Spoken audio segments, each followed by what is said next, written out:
ख्रिस्त येशूच्या नावामध्ये तुझे आभार मानतो, तुझी उपकार स्तुती करतो. तुझ्या नावाला महिमा गौरव आणि सदा सर्व काळासाठी देतो, कारण स्तवनामध्ये असताना तू आमचा जिवंत देव आहेस. सूर्याच्या उगवतीपासून ते मावळतीपर्यंत केवळ तुझं नाव स्तवनीय आहे. आणि म्हणून जिवंत देव आम्ही लीन आणि नम्र होऊन तुझ्या चरणाजवळ येतो, तुझी उपकार स्तुती करतो. तुझ्या नावाला मान महिमा गौरव आणि सदा सर्व काळासाठी देतो. यासाठी की पुन्हा एक वार प्रभू, जो मोठा आनंद प्रभू तू आम्हाला या समयामध्ये देत आहेस, आम्ही त्याबद्दल तुझ्या नावाला धन्यवाद देतो, तुझी उपकार स्तुती करतो. आमची संपूर्ण भक्ती देवबाबा आम्ही तुझ्या हातामध्ये समर्पित करतो आणि आमची प्रार्थना आहे देवबाबा की आत्म्याने आणि खरेपणाने तुझी भक्ती आराधना करण्यासाठी लागणारी सर्व प्रकारची कृपा आम्हा प्रत्येकाला दे. तू आमचा सहाय्यकर्ता, मार्गदर्शक, पुढारी हो. होणारी प्रत्येक बेली, होणारी प्रत्येक बाब तुझ्या सार्वभौमत्वामध्ये प्रभू आज प्रगट केली जावी, यासाठी लागणारी सर्व प्रकारची कृपा आम्हा प्रत्येकाला दे. जिवंत देवबाबा आम्ही प्रार्थना करतो, गायला जाणारा प्रत्येक गीत, वाचण्यात येणारा शास्त्रभाग, होणारी मध्यस्थीची प्रार्थना, दानापणाची प्रार्थना आहे, संदेशाची सेवा आहे प्रभू, आळीपाळीचं शास्त्र वाचन आहे, शेवटच्या ईशस्तवनापर्यंत होणारा प्रत्येक विधी प्रभू आम्ही तुझ्या सार्वभौम हातामध्ये समर्पित करतो आणि प्रार्थना करतो देवबाबा की तुझ्या कृपेनं, तुझ्या असणाऱ्या महत्कृत्याने आजची भक्ती आम्हा प्रत्येकासाठी आशीर्वादाची तू कर. मेजामध्ये समोरसात असताना तू आमच्या संगती राहा, तू आमचा मार्गदर्शक पुढारी हो आणि तुझ्या नावाचं गौरव आजच्या भक्तीच्या द्वारे करून घे. प्रार्थना ख्रिस्त येशूच्या द्वारे केली आहे म्हणून तू आहे.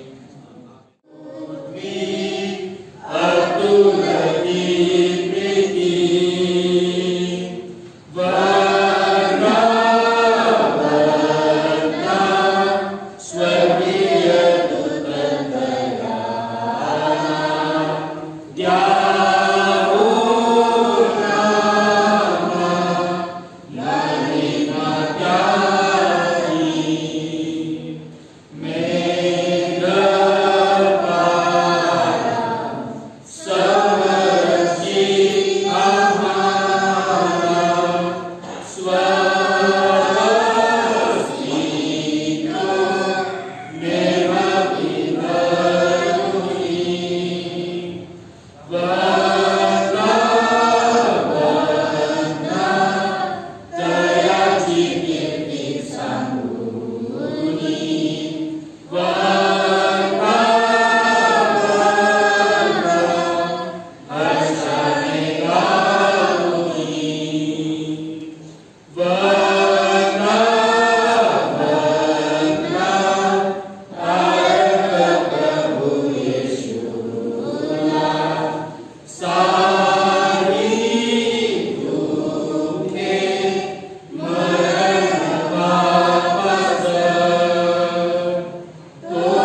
घ्या. यावेळेस आपण आळीपाळीने वाचणार आहोत. पहिलं वचन मी आणि दुसरं वचन तुम्ही अशा रीतीने. Let us read Psalm 29 responsively. पहिलं वचन मी आणि दुसरं वचन तुम्ही अशा रीतीने. स्तोत्र संहिता 29 या अध्यायाचं आपण पाठ करणार आहोत. अहो दिव्यदूत हो, परमेश्वराला श्रेय द्या. परमेश्वराला गौरव व सामर्थ्य याचे श्रेय द्या.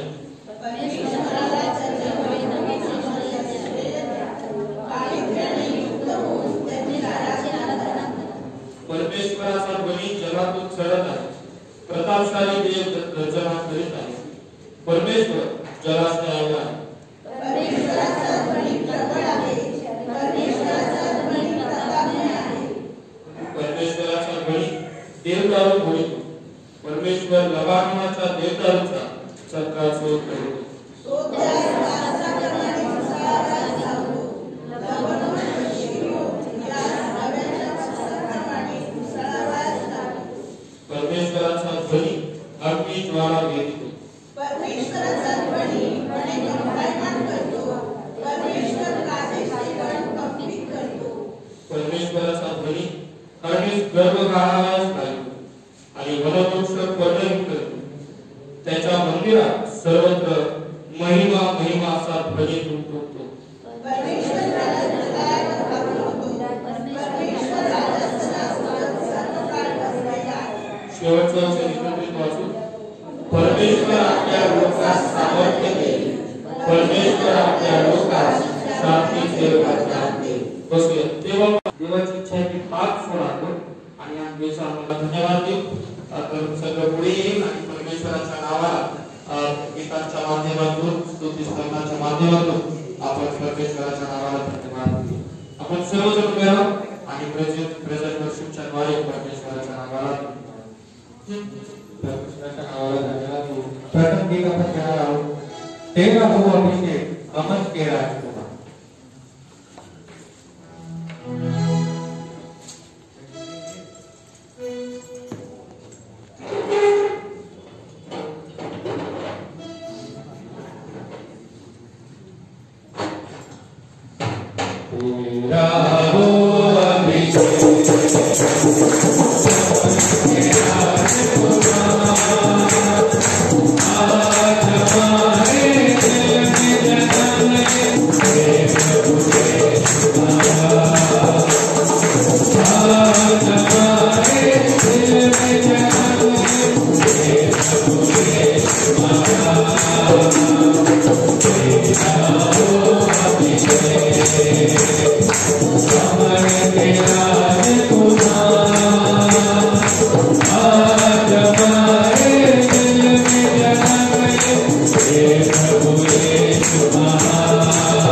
परमेश्वराच्या आराधनासाठी घेणार आहोत.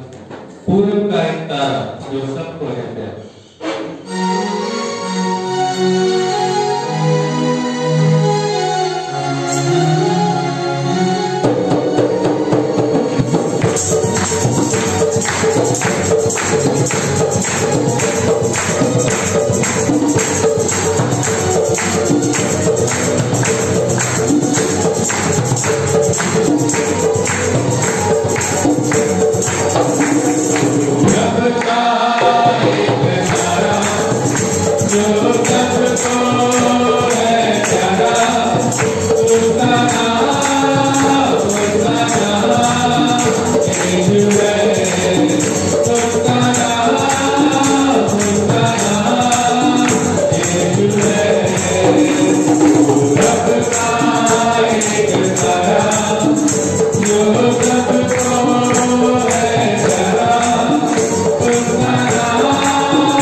मसीहा आया आया.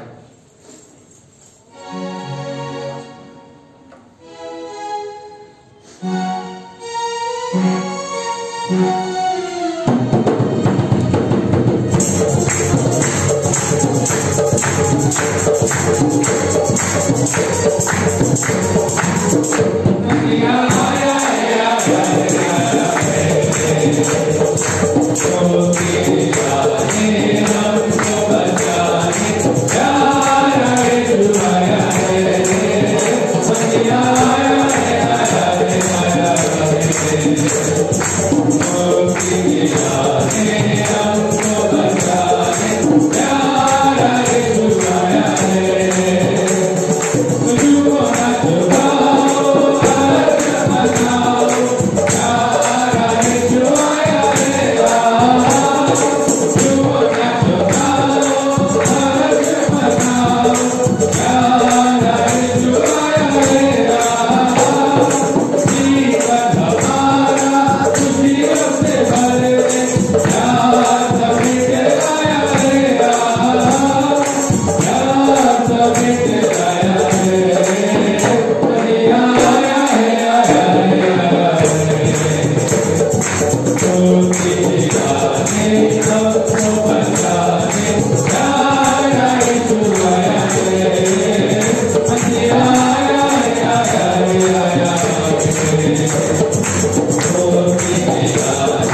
बोल तेरी स्तुति और आराधना।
तिसऱ्या दिवशी मेलेल्यातून पुन्हा उठला, स्वर्गात चढला व सर्व समर्थ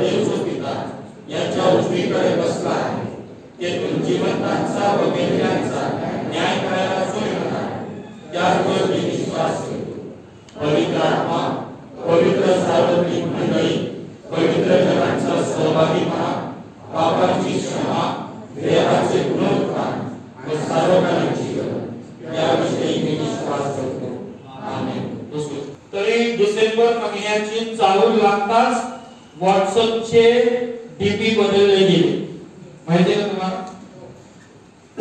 पहिल्याच तारखेला सीझन्स ग्रीटिंग्स व्हॉट्सअपच्या द्वारे एकमेकांना मिळू लागल्या. अनेकांच्या व्हॉट्सअपचे स्टेटस बदलले गेले.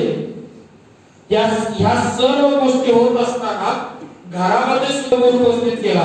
मला म्हणाले बाळासाहेब कॅरल होईल की नाही. पंचांच्या समोर वेगळा प्रश्न, बाळासाहेब भक्ती कशी घ्यायची.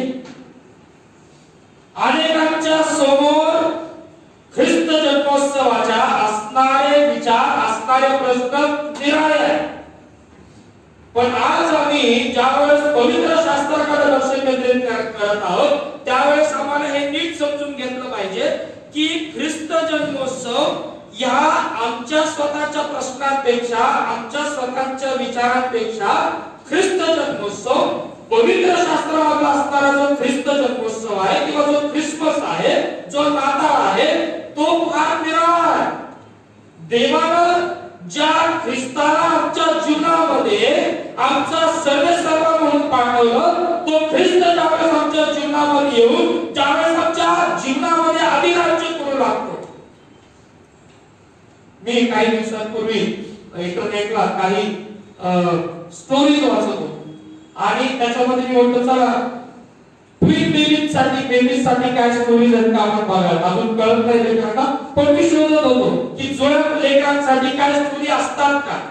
आणि त्याच्यामध्ये खूप सुंदर स्टोरी, जुळ्या लेकरांची एक स्टोरी मला त्या ठिकाणी मिळाली. छोटीशी स्टोरी आहे पण त्याच्यामधून शिकण्यासारखं भरपूर आहे. ती दोन जुळे लेकरं ख्रिसमसच्या असणाऱ्या त्या सर्व कार्यक्रमांमध्ये किंवा त्या असणाऱ्या त्या लगबगीमध्ये आपल्या डॅडीकडनं एक ख्रिसमसचं स्टिकर मागतात, थर्मोकोलचं स्टिकर मागतात आणि डॅडी त्यांना ते जे थर्मोकोलचं ख्रिसमसचं जे स्टिकर आहे ते त्या दोन्ही लेकरांना प्रोव्हाइड करतात. आणि मग काही वेळ जातो, काही तास जातात आणि काही वेळ गेल्यानंतर त्या ठिकाणी ही जी दोन लेकरं, जुळी लेकरं जे ती त्या स्टिकर संगती, त्या थर्मोकोलच्या पोटरेट संगती खूप सुंदर रीतीने खेळतात. आणि काही वेळ झाल्यानंतर ते त्या असणाऱ्या ख्रिसमसच्या स्टिकर पासून आता ते बोर व्हायला सुरुवात होती त्यांची. आणि मग ते इतके बोर होतात की हा एक जो मुलगा आहे हा दुसऱ्याला म्हणतो अरे तू ठेव. तो म्हणतो नाही मला नको, माझ्याकडे नको, तू ठेव.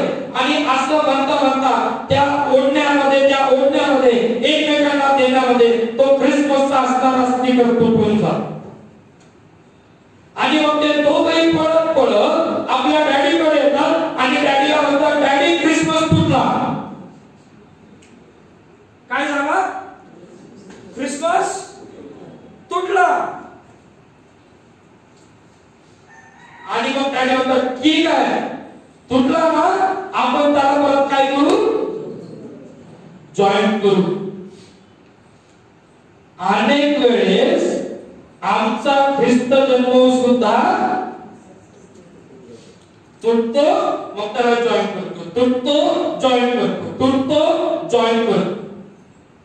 अनेक वेळेस आमचा असणारा ख्रिसमस जो आहे, आमचा असणारा नाताळ जो आहे ना, आम्ही ह्या नाताळाला दरवर्षी ते लिखाणामध्ये एक वाक्य बोललं जातं माहितीये का, दर सालाप्रमाणे, माहितीये का, सालाबादप्रमाणे टेक्निकल भाषा जर बघितली तसंही आमच्या नाताळाचं झालं. सालाबादप्रमाणे नाताळ आमच्या जीवनामध्ये येतो आणि ज्या नाताळाला ज्या घाटेड गोष्टी आम्हाला आमच्या जीवनामध्ये करायच्या त्या आम्ही करू लागतो. प्रिय बंधू आणि भगिनींनो, ख्रिस्त केंद्रित नाताळ जर आम्हाला साजरा करायचा आहे तर या पवित्र शास्त्रामध्ये आम्ही शोधणं गरजेचं आहे.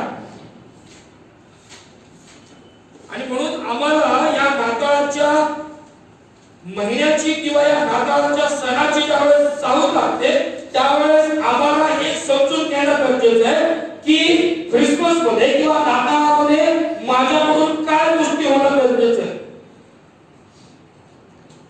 जगामध्ये अनेक लोक जन्माला आले, बरोबर, अनेक पुरुष लोक जन्माला आली, अनेक स्त्रिया जन्माला आल्या, पण जगामध्ये आगळा वेगळा जन्माला एक सणामध्ये बदलणारा एकमेव जर गोष्ट जर काय असेल तर ती नाताळ.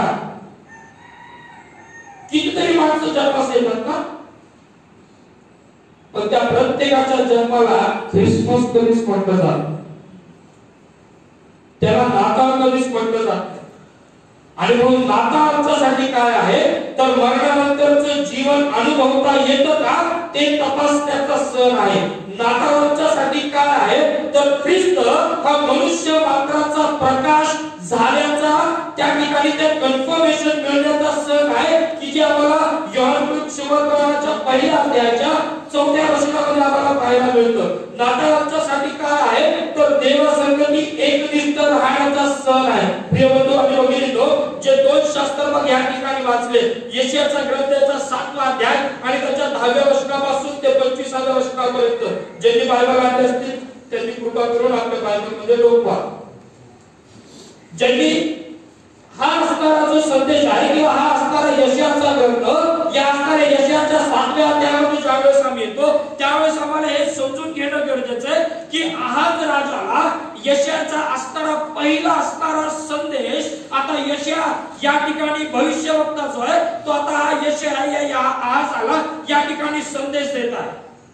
एवढंच केवळ नाही तर आम्ही लूक वर्तमानाच्या 2ऱ्या अध्यायाच्या काही वचनांकडे जर आम्ही लक्ष केंद्रित केलं तर त्याच्यामध्ये सुद्धा आम्हाला एक वाक्य त्या ठिकाणी पाहायला मिळतं. लूक वर्तमानाचा 2रा अध्याय आणि त्याच्या मला वाटतं 14व्या वचनामध्ये जर बघितलं किंवा 12व्या वचनामध्ये जर बघितलं, लूक 2 आणि 12 त्याच्यामध्ये म्हटलेलं आहे आणि तुम्हास खून ही की बाळंत्याने गुंडाळलेले व गमानीत ठेवलेले एक बाळ तुम्हास आढळेल. आता परत यशायाच्या ग्रंथामध्ये जर आम्ही आलो 7व्या अध्यायाच्या 10व्या वचनामध्ये आणि 11व्या वचनामध्ये आम्ही आलो तर त्या ठिकाणी म्हटलेलं आहे परमेश्वर आहाजास आणखी म्हणाला,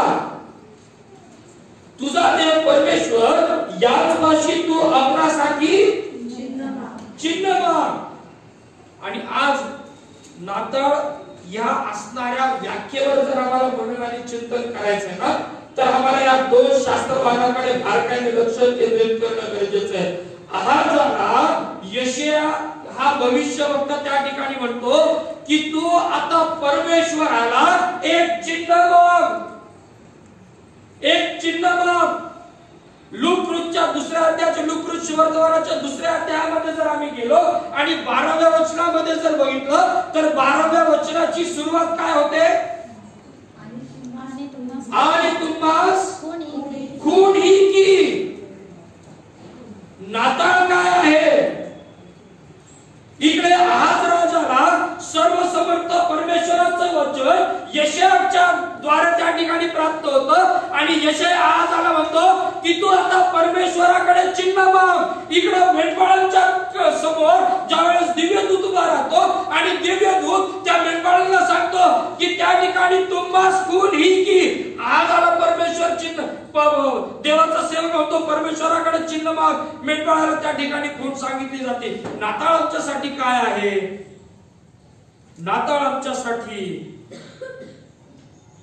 देवापासून चिन्ह प्रगट होण्याचा सण आहे. आमच्यासाठी देवानं चिन्ह प्रगट केलं ख्रिस्ताच्या द्वारे. देवानं आमच्यासाठी एक अद्भुत चिन्ह तयार केलं. देवाने आमच्यासाठी आमच्या तारणासाठी एक चिन्ह या जगामध्ये पाठवलं, जे चिन्ह आज आमच्या मर्त्य शरीरामध्ये राज्य करत आहे. आणि म्हणून प्रिय बंधू आणि भगिनींनो, नाताळ आमच्यासाठी काय आहे तर नाताळ ख्रिस्त म्हटलेल्या प्रकाशाविषयी साक्ष देण्याचा सुद्धा सण आहे. योहान सुवर्तमान याचा 16वा अध्याय आणि त्याच्या 8व्या वचनामध्ये आम्हाला पाहायला मिळतो. पुढे आल्यानंतर मी बऱ्याच गोष्टी तुम्हाला सांगणार आहे. ज्या वेळेस आम्ही या सर्व असणाऱ्या शृंखलेकडे किंवा वचनाकडे ज्या वेळेस आम्ही लक्ष केंद्रित करत आहोत त्या वेळेस आम्हाला हे समजून घेणं गरजेचं आहे. प्रिय बंधू आणि भगिनींनो, नाताळ ख्रिस्ताच्या कर्मी आलेलं कारण सिरियसली समजून घेण्याचा सण. आम्ही या नाताळाला सिरियसली घेतलं पाहिजे. कसं घेतलं पाहिजे? सिरियसली. ख्रिसमस हा आमच्या एन्जॉयमेंट साठी नाही. कळतंय का वाक्य? लक्षात घ्या बरं का, फार सिरियस गोष्ट आहे. ख्रिसमस आमच्यासाठी एन्जॉयमेंट साठी नाहीये.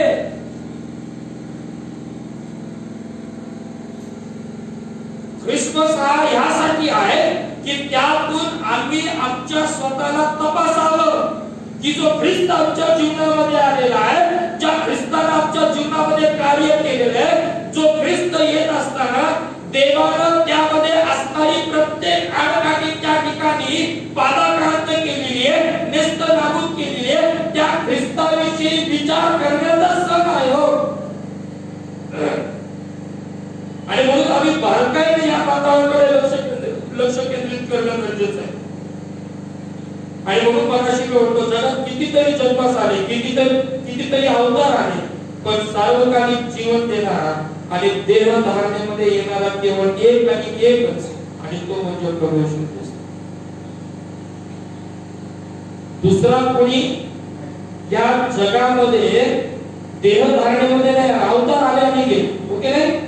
येशू ख्रिस्त हा अवतार नाही. मी वारंवार सांगतो, येशू ख्रिस्त हा अवतार नाही. He personified himself.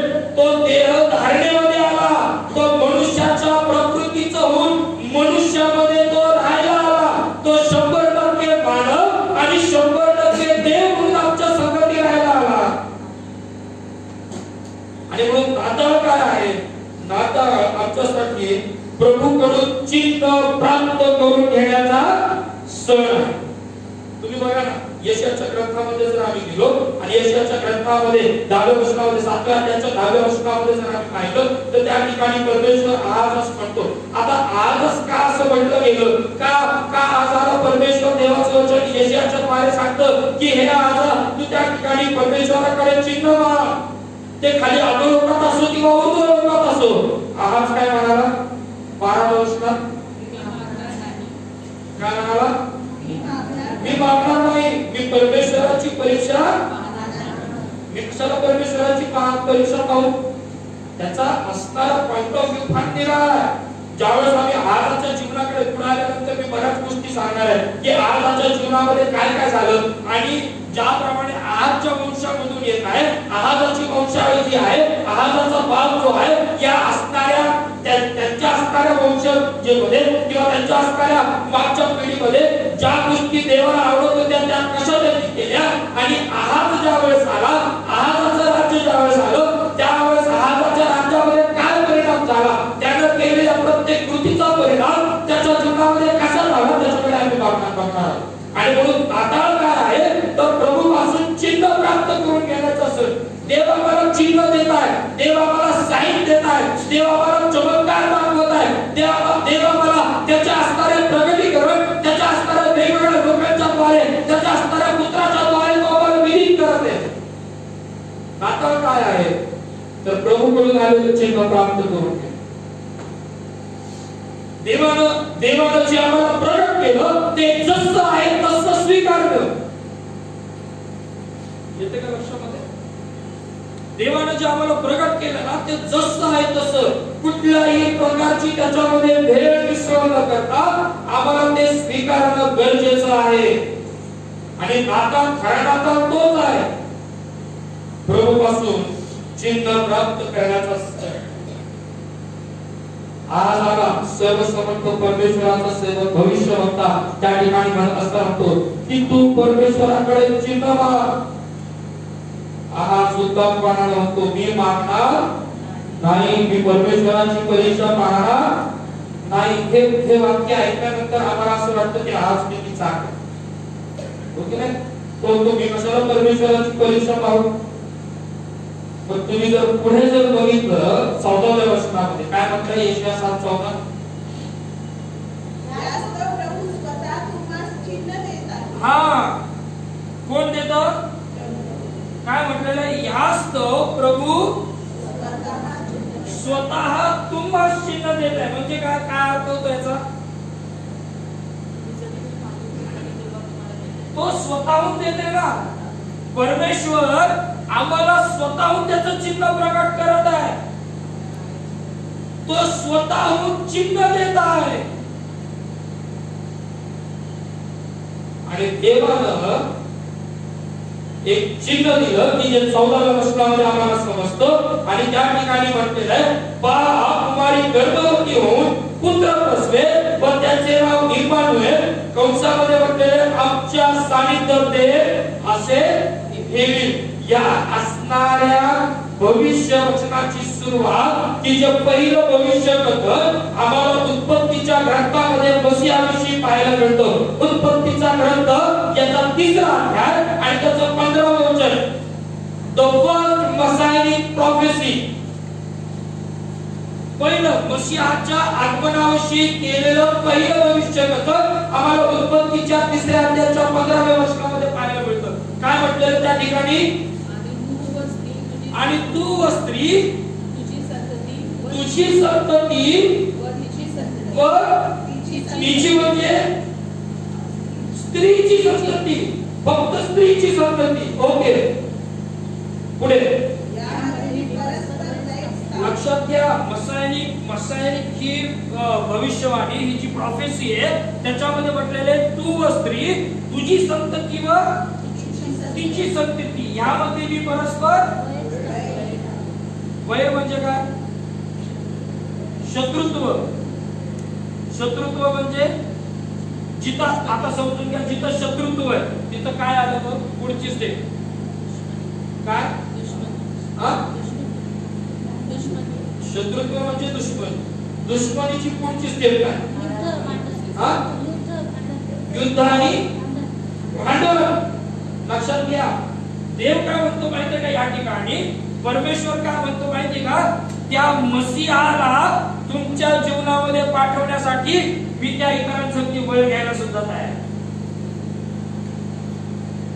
लक्षात घ्या. साधं नाही होतं. ओके, मी इतका सिरियस आहे तुमच्या जीवनाविषयी, मी इतका सिरियस आहे तुमच्या जीवनाविषयी, त्या मसीहाला तुमच्या जीवनामध्ये आणण्यासाठी मी इतरांसाठी बळ घ्यायला, युद्ध करायला, त्या ठिकाणी त्या लोकांना मारण्यासाठी सुद्धा तयार आहे का? तर तो मसीहा तुमच्या आणि माझ्या अंतःकरणामध्ये त्याने वास करा.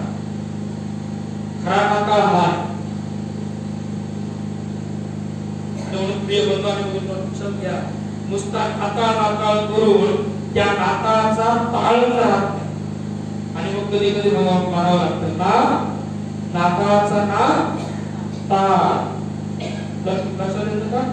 नाताळाचा ना ताळच नाही राहत.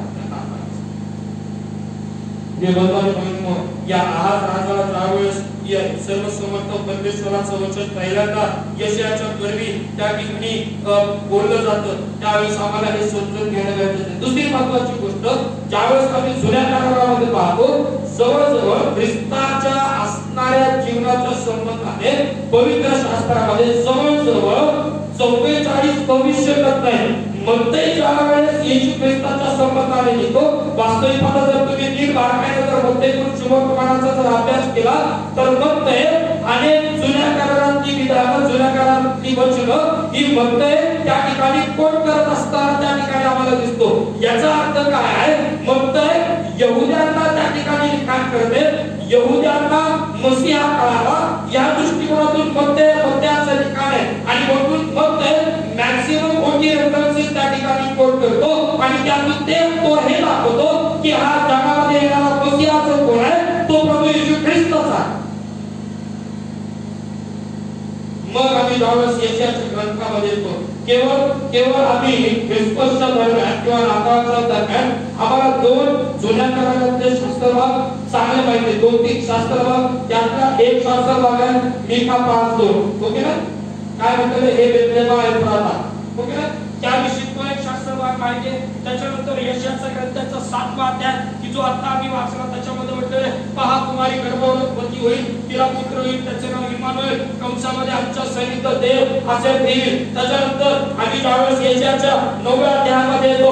9व्या अध्यायामध्ये ज्यावेळेस आम्ही येतो त्यावेळेस मग 9व्या अध्यायाच्या 6व्या 7व्या वचनामध्ये आल्यानंतर आम्हाला त्या ठिकाणी समजतं की अजून एक भविष्यकाळ त्या ठिकाणी आणि त्या ठिकाणी म्हटलं कारण आम्हासाठी बाळ जन्मला आहे, आम्हाला पुत्र दिला, त्याच्या खांद्यावर सत्ता राहील, त्याला अद्भुत मंत्री, समर्थने, सनातन पिता, शांतीचा अधिपती म्हणते. शांतीचा अधिपती म्हणते. हे 2-3 शास्त्र भाग आम्हाला तोंड पाडणार आम्हाला माहिती. प्रिय बंधू आणि भगिनींनो, पुढच्या असणाऱ्या प्रभुवारी आणि यशाया ग्रंथाच्या 10व्या आणि 11व्या अध्यायावर पुनरावृत्ती चिंतन करणार आहोत की ज्या ठिकाणी यशाया 11व्या अध्यायाच्या वचनाची सुरुवात करत असताना तो म्हणतो की ईशायाच्या बांधाला घुमारा फुटेल किंवा घुमारा फुटेल.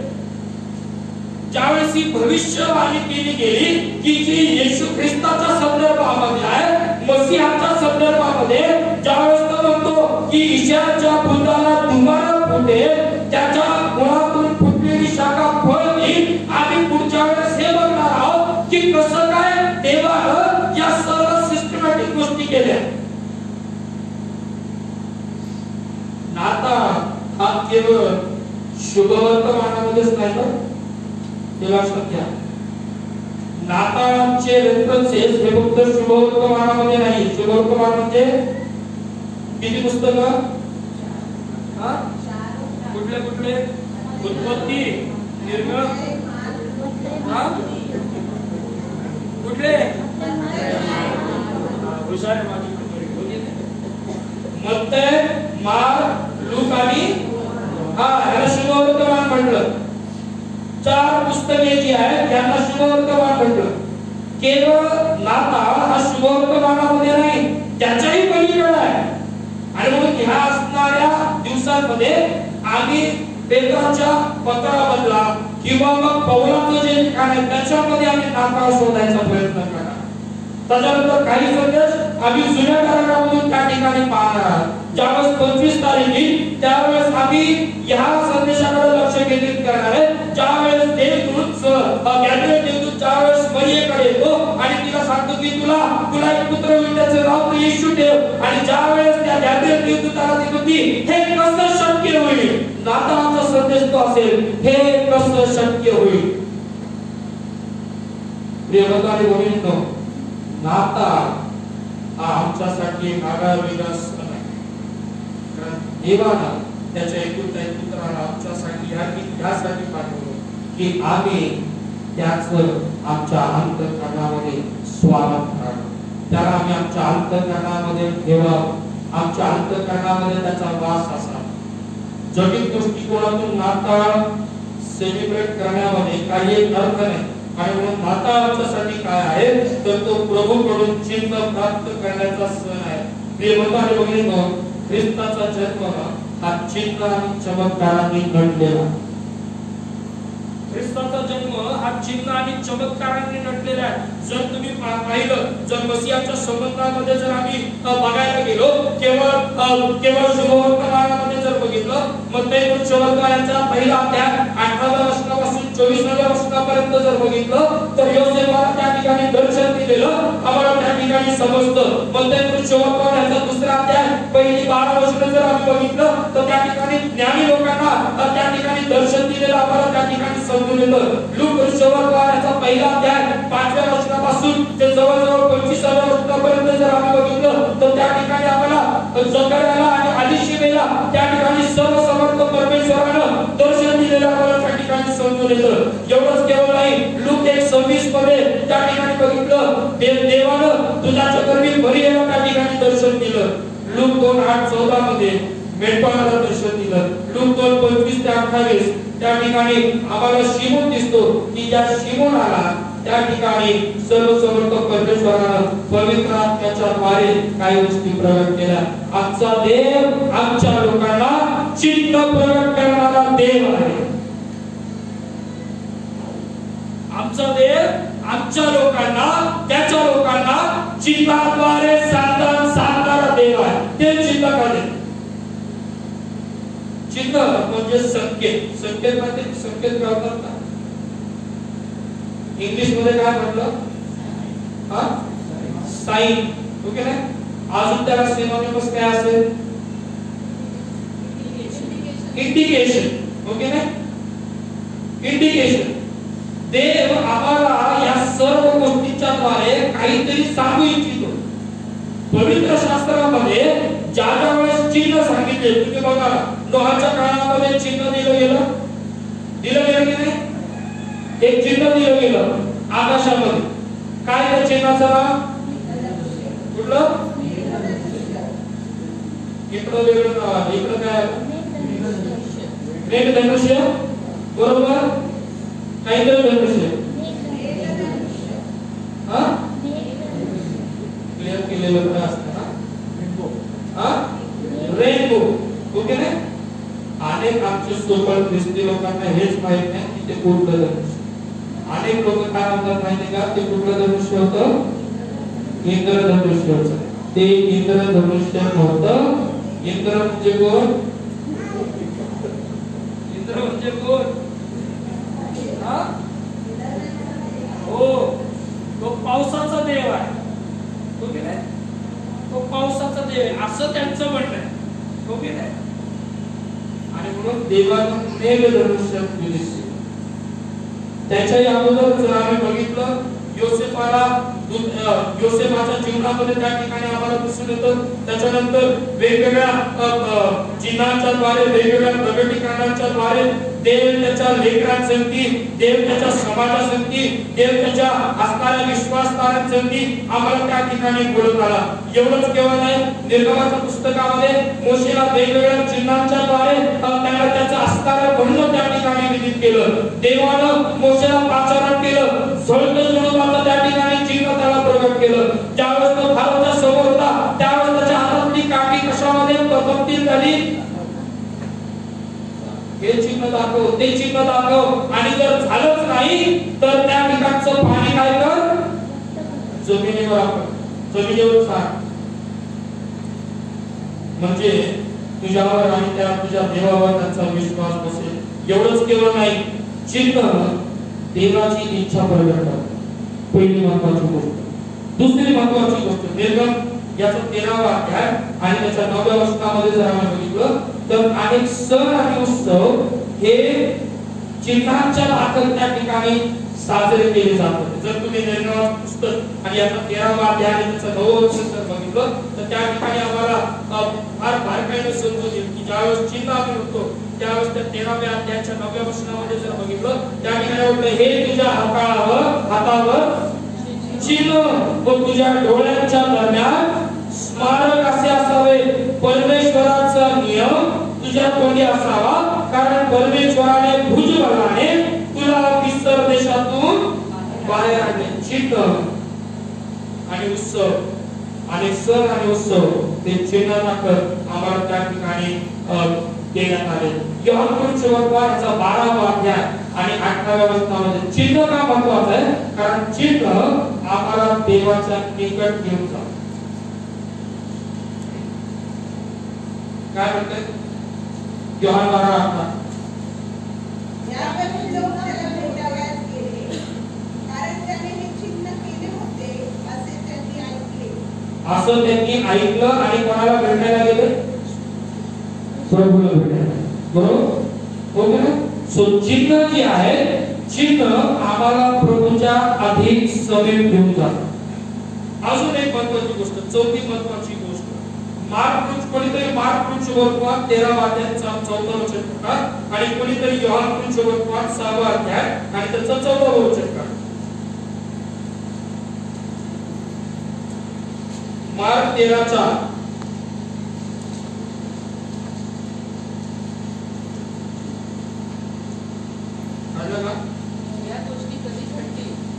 ह्या गोष्टी कधी घडतील आणि या सर्व गोष्टी पूर्ण होण्याच्या सुमारास आल्यामध्ये काय चिन्ह होईल हे आम्हाला काय चिन्ह प्रगट होईल? या गोष्टी केव्हा पूर्णत्वास जातील? या गोष्टी केव्हा घडतील? याची चिन्ह काय? शिष्याने येशूला प्रश्न केला. त्याच्यानंतर योहान 6वा अध्याय आणि त्याच्या 14व्या वचनामध्ये काय म्हटलं? त्याने केलेले चिन्ह पाहून त्या मनुष्याने म्हटले, जगात येणारा जो संदेष्टा तो खरोखर हाच आहे. तेव्हा त्याने केलेले चिन्ह चिन्ह पाहून ती माणसे म्हणू लागली, जगात जो संदेशकार येणार होता किंवा येणार आहे तो खरोखर हाच आहे. आणि शेवटचे योहान शुभकार्याचा 6वा अध्याय आणि त्याच्या 30व्या वचनामध्ये जर आम्ही बघितलं तर त्या ठिकाणी म्हटलेलं आहे, यावरून ते त्याला म्हणाले, असे कोणते चिन्ह आपण दाखविता की जे पाहून आम्ही आपल्यावर विश्वास ठेवावा? आपण कोणते कृत्य करता? चौथी महत्वाची गोष्ट, चिन्हे आम्हाला देवावर विश्वास ठेवण्यासाठी कारणीभूत करतात. चिन्ह जी आहे, चिन्हांच्या द्वारे आम्ही देवावर विश्वास ठेवायला सुरुवात करतो. चिन्हांच्या द्वारे आम्ही देवाच्या अधिक जवळ जातो. चिन्हांच्या द्वारे देव आमच्या संगती संधान साधतो. देव आमच्या संगती बोलतो. देव त्याचे विचार आम्हाला प्रकट करतो. देव त्याचं वर्णनीकरण आम्हाला देत राहतो. चिन्ह महत्वाचे येतो, ओके नाही?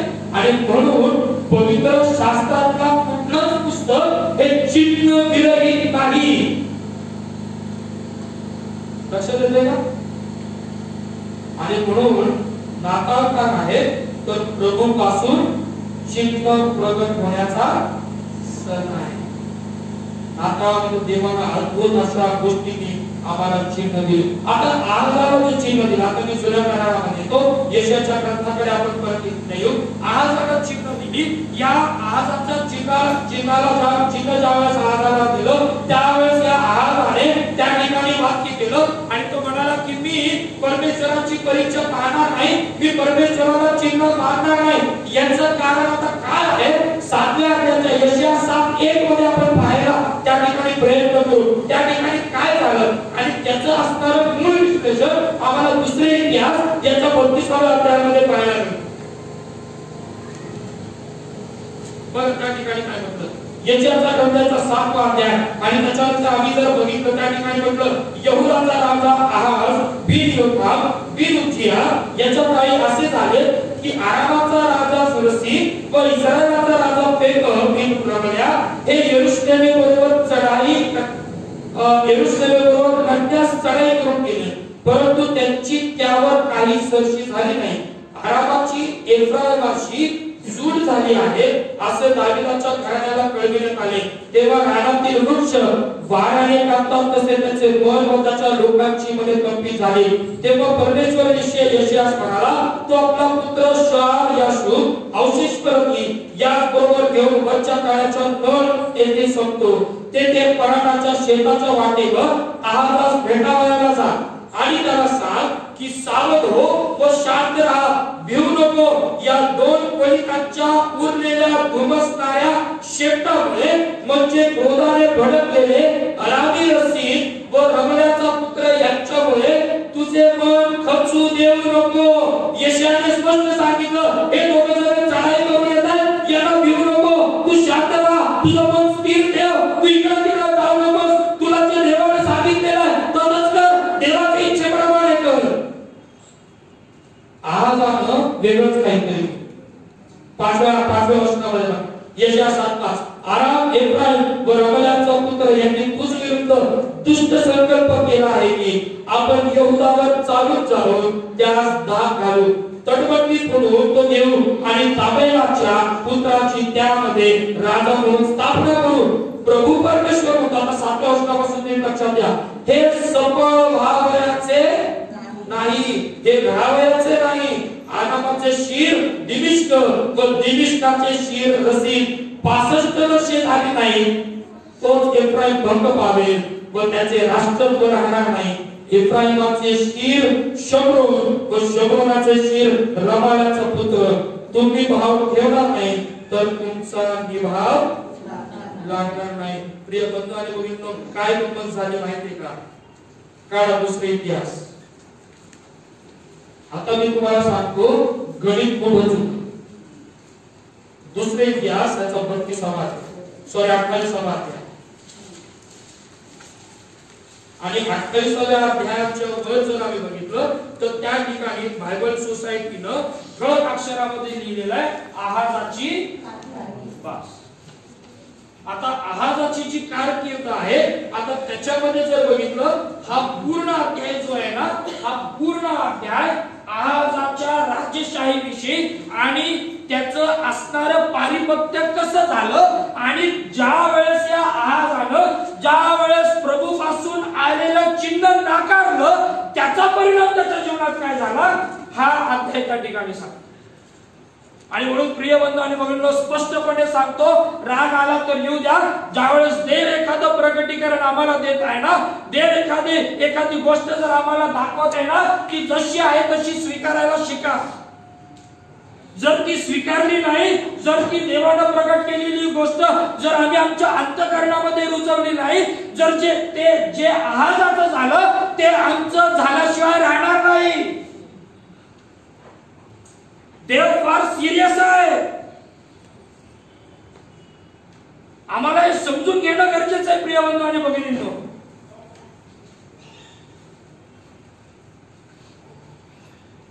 देव आम्हाला चिन्ह देतच जातो. देव आम्हाला त्याची गोष्ट प्रकट करत राहतो. देव आम्हाला सांगतो, अरे बाबा नको करू, तरी आम्ही तेच करतो.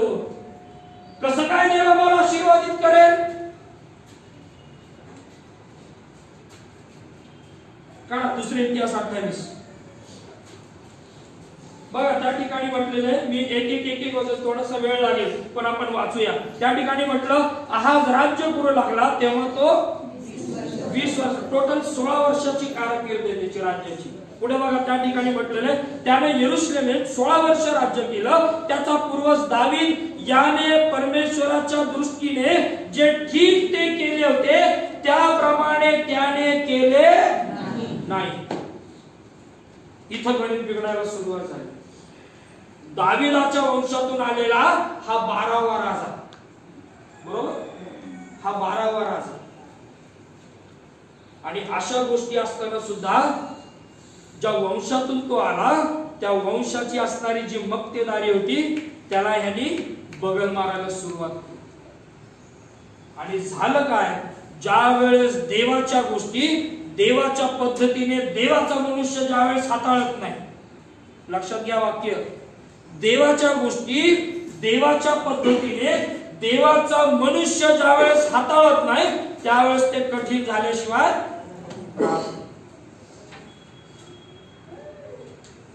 आणि म्हणून लक्षात घ्या त्या ठिकाणी काय म्हटलेलं बघा. बर दुसरं वचन, तो इस्रायलाच्या राजांच्या मार्गाने चालला. त्याने बाल दैवतांच्या होती का परवानगी?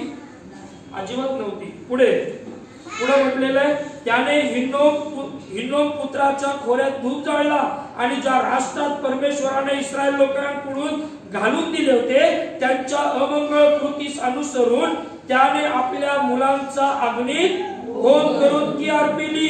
तो उच्च स्थानी टेकड्यांवर व प्रत्येक हिरव्या वृक्षाखाली यज्ञ करी व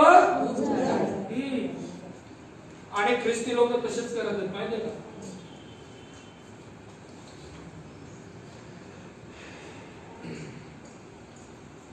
काही गोष्टी माझ्या सोबत सुद्धा झाल्या म्हणून मला बोलावं असं वाटतं.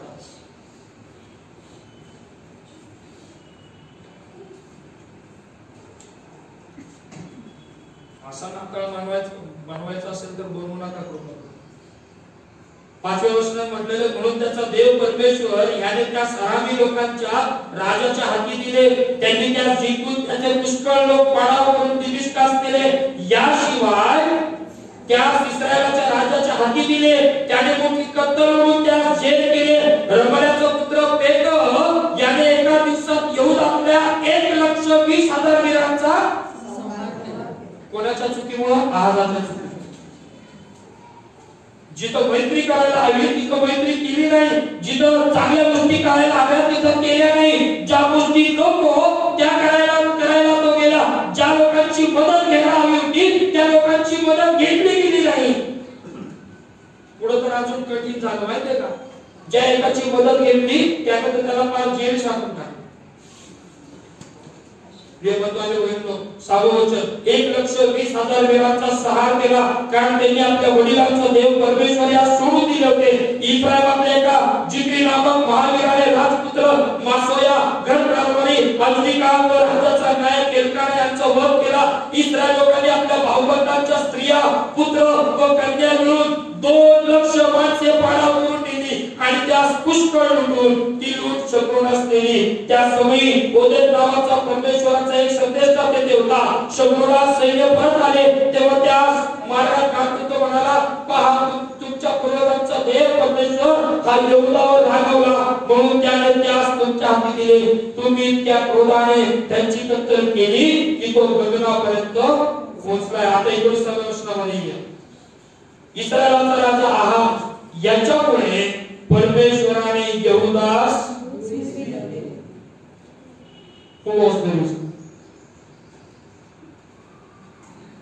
कोण आहे काय? एक व्यक्ती, एकच व्यक्ती.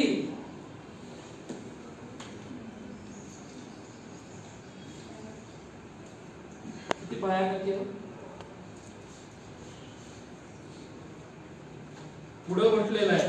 पुढचं वाक्य आहे का? तो काय म्हणतो 19व्या वचनामध्ये, कारण त्याने बेफाम वर्तन करून, बायबलची वाक्य रचना आहे का काय म्हटलेलं आहे, त्याने बेफाम वर्तन करून परमेश्वराचा मोठा अपराध केला. किती भयानक आहे. परमेश्वराचा मोठा अपराध केला. यामुळे अश्शूरचा राजा तिग्लत-पिलेसेर याने त्याचकडे येऊन त्यास सहाय्य केलं नाही. वास्तविक पाहता या आहाजाने याला मदत कशी घेत बघ, याला तू ये बाबा मला मदत कर असं सांगितलं. पण हा नाही, नाकापेक्षा काय झालं म्हणा, हा आला मदत करायची तर राहून गेलं. त्यास त्रस्त केले, त्यास सहाय्य केलं नाही. 21 वचन सांगतं, आहाजाने परमेश्वराच्या मंदिरातून आणि राजाच्या व सरदाराच्या घरातून धन घेऊन अश्शूरच्या राजाला दिले, तरी त्याचा काही त्याला उपयोग झाला नाही. संकट समयी या आहाज राजाने परमेश्वराचा भारी माणूस आहे, हा करतच जातो. दिमिश्काच्या ज्या दैवतांनी त्यास मार दिला होता त्यास त्याने यज्ञ केले. तो म्हणाला, आरामी राजास त्यांच्या दैवतांनी सहाय्य केले तर मी त्यास यज्ञ केल्यास मलाही सहाय्य करतील. तुम्हाला माहितीये का, थोडंसं स्पष्ट बोलतो, आमच्याकडे पण असे लोक आहेत. अरे येशूकडे प्रार्थना करतोय, ताप जावं म्हणून जातच नाही.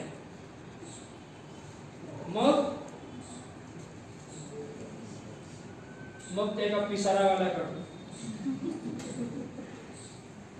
मग त्या दुसऱ्या कुठल्या तरी एका व्यक्तीकडं, मग तिसऱ्या व्यक्तीकडं, मग ह्याच्याकडं, मग त्याच्याकडं. अरे ख्रिस्ती तत्व ही तशी नाहीये. आणि बायबल स्पष्ट आम्हाला सांगतं, काळ स्तोत्र 119 113 वचन,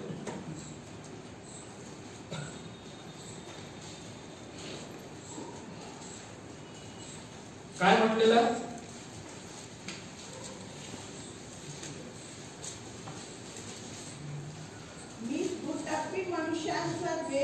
स्पष्ट, मी दुर्टप्पी मनुष्याचा द्वेष करतो. पुढे काय म्हटलं, तथापि तुझे शास्त्र मला प्रिय. मी दुर्टप्पी मनुष्याचा द्वेष करतो. देवाचं स्पष्टपणे सांगतं, I hate double minded personality.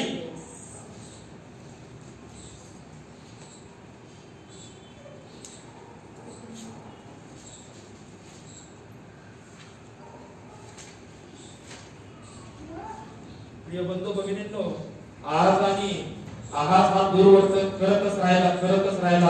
प्रिय बंधू पुढे काय झालं माहितीये का? बघा 24व्या वचनामध्ये बघा, दुसरे इतिहास 28:24 त्या ठिकाणी म्हटलं, आहाजाने देवाच्या मंदिरातील पात्रे जमा करून ती फोडून तोडून टाकली. त्याने परमेश्वराच्या मंदिराची द्वारे म्हणतात आणि यरूशलेमच्या कोनाकोपऱ्यातून वेद्या बांधल्या. त्याने यहूदाच्या प्रत्येक नगरात अन्य दैवतास धूप चढवण्यासाठी उच्च स्थाने बांधली आणि आपल्या पूर्वजांचा देव परमेश्वर यास संतप्त केले. अधपासून कितपर्यंत त्याची त्याची बाकीची कृत्य व त्याचे सर्व वर्तन ही यहुदा व इस्रायलच्या राजांच्या बफेत वर्णली आहे. आहाज आपल्या पितरांजवळ जाऊन निघाला. आता लक्षात घ्या, क्लायमॅक्स कुठे इथे येतात. या असणाऱ्या सर्व वृत्तांताचा क्लायमॅक्स आता या वचनाला आहे. आहाज जो आहे तो आपल्या पितरांजवळ जाऊन निघाला. त्यास येरुशलेम नगरात मुखपाती दिली. पण काय म्हटलं पुढे वाचा. राजाच्या कब्रस्थानात नेले नाही. त्याला नेलं नाही त्या कब्रस्थानात, त्याला नेलं नाही.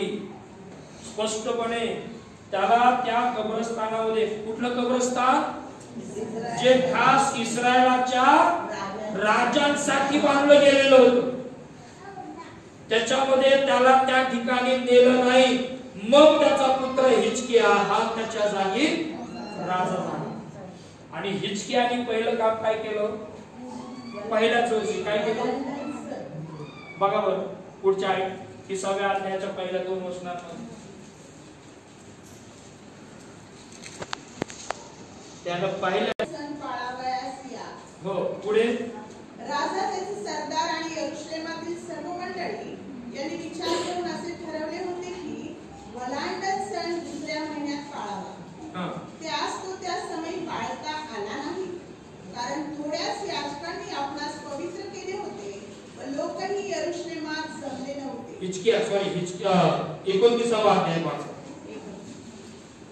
वलांडत सण त्यांनी पाळलाच, पण 29व्या वचनामध्ये 29व्या अध्यायाच्या पहिल्या वचनात काय 29:1 त्याच्या कारकिर्दीच्या पहिल्या वर्षाच्या पहिल्या महिन्यात त्याने परमेश्वराच्या मंदिराचे दरवाजे उघडले. पहिल्या वर्षाच्या पहिल्या महिन्यात त्याने काय केलं, मंदिराचे पहिले दरवाजे उघडले. जिथं देवा संगतीची सहभागिता आहे ते स्थान पहिलं मोकळं केलं. प्रिय बंधू आणि भगिनींनो, देवाकडून आलेलं चिन्हाला ज्यावेळेस आम्ही नाकारतो, लक्षात घ्या. आणि मग नाकार काय आहे, देवाकडून प्राप्त झालेला सण जो आहे, जे चिन्ह आहे ते आहे तसं स्वीकारण्याचा सण.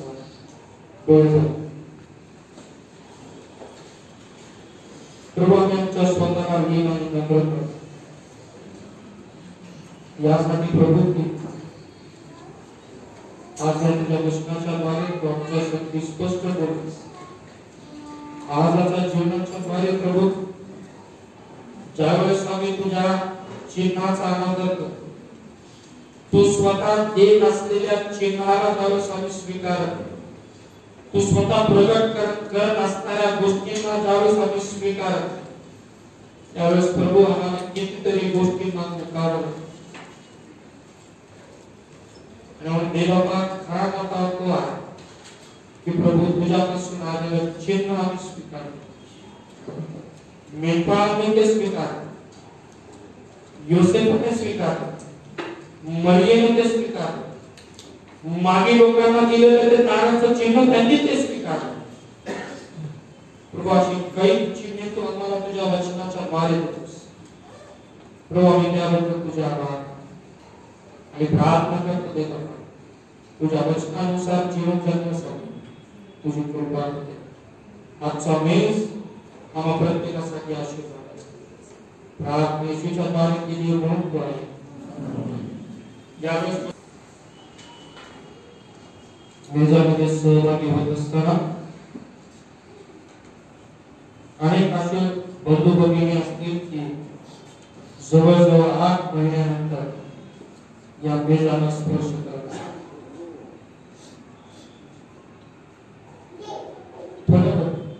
आपल्या अंतःकरणाचं, आपल्या जीवनाचं परीक्षण करून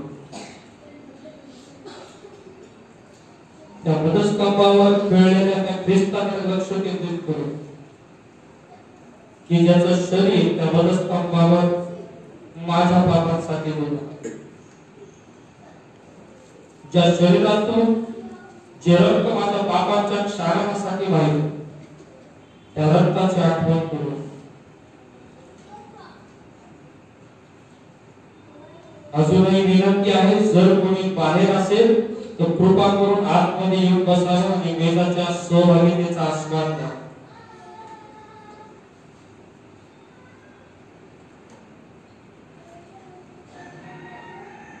आपलं समर्पण पुन्हा एकदा या मेजाच्या द्वारे देवाकडे करूया. कारण देवाचं वचन स्पष्टपणे म्हणतं, जर आपण आपली पापे पदरी घेतली तर तो विश्वसनीय आणि न्यायी आहे, आमच्या सर्व अपराधांची क्षमा करेल आणि आम्हाला सर्व अनितीपासून तो दूर ठेवेल.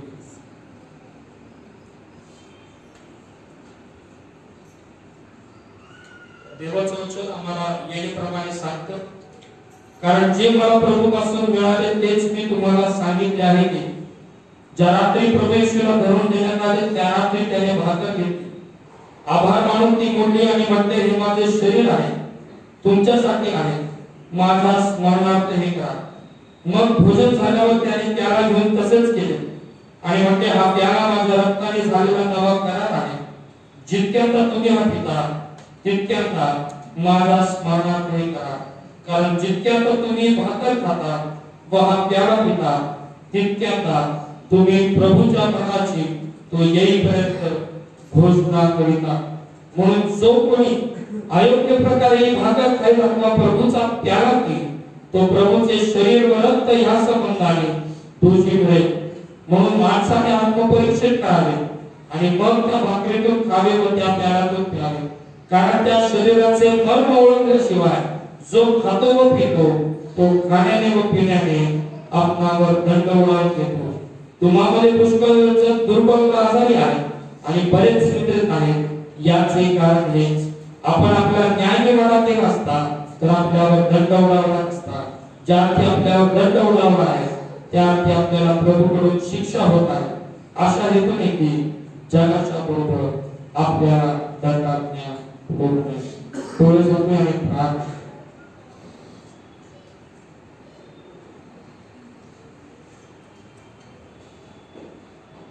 स्वर्गीय आमच्या प्रेमळ देव बापा, आम्ही पुन्हा एक वार ख्रिस्त येशूच्या नावामध्ये तुझ्या चरणाजवळ येतो, तुझी उपकार स्तुती करतो, तुझ्या नावाला मान महिमा गौरव आदर आणि सन्मान देतो. यासाठी की पुन्हा एक वार ह्या मेजामध्ये समरस होत असताना लागणारी सर्व प्रकारची कृपा आम्हाला तू देत आहेस. देव बापा, आम्ही तुझ्या एकुलता एक पुत्राचं स्मरण ह्या समयी करतो.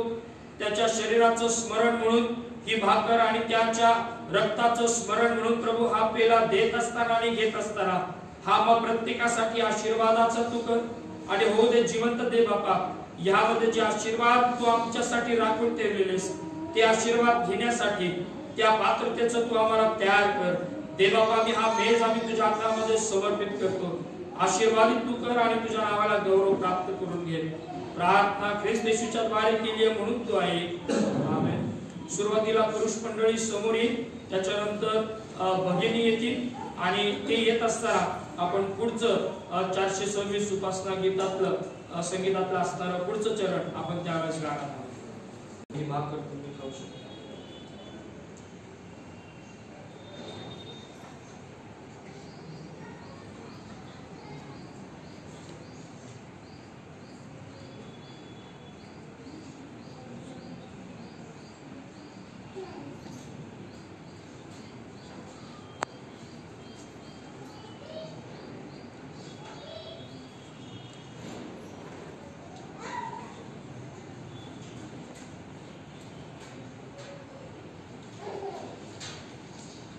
आपल्याला ख्रिस्तामध्ये झालेला नवा करार आणि म्हणून विश्वासाने हा पेला तुम्ही पिऊ शकता. आणि आता शांतीने जा. देवबाप तुम्हाला आशीर्वाद देतो. येशूच्या शरीराचं दर्शन म्हणून तुम्हाला देण्यात आले आणि म्हणून विश्वासाने ही भाकर तुम्ही खाऊ शकता.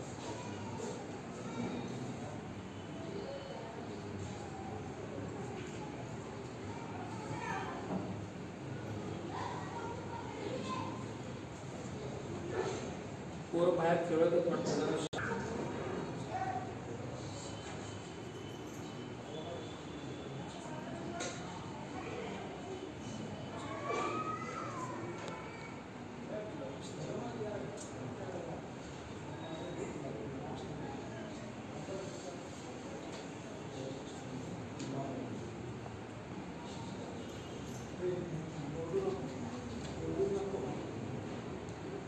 पहिला ख्रिस्तामध्ये झालेला नवा करार आणि मग विश्वासाने आपल्याला तुम्ही देऊ शकता.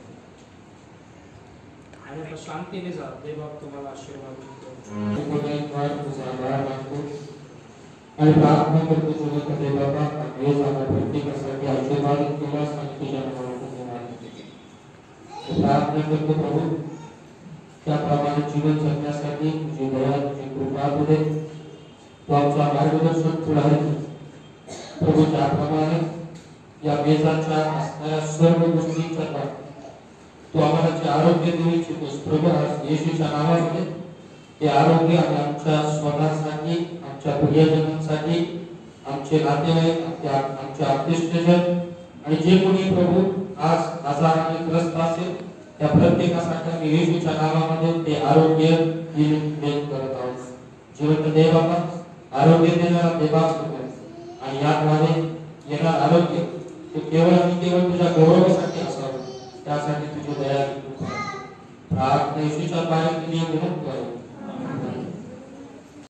हे आमच्या स्वर्गातील बाबा तुझे नाम पवित्र मानले जावो तुझे राज्य जसे स्वर्गात तसे पृथ्वीवर तुझ्या इच्छेप्रमाणे आमची रोजची वार्ता आज समजते आणि जमीनचा प्रश्न सोडला तसेच तो आमच्या ज्ञानास आणि आम्हास परीक्षित नकोस तर आम्हास कारण की राज्य सामर्थ्य ही सर्व काही तुझी आहे. आमेन.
you.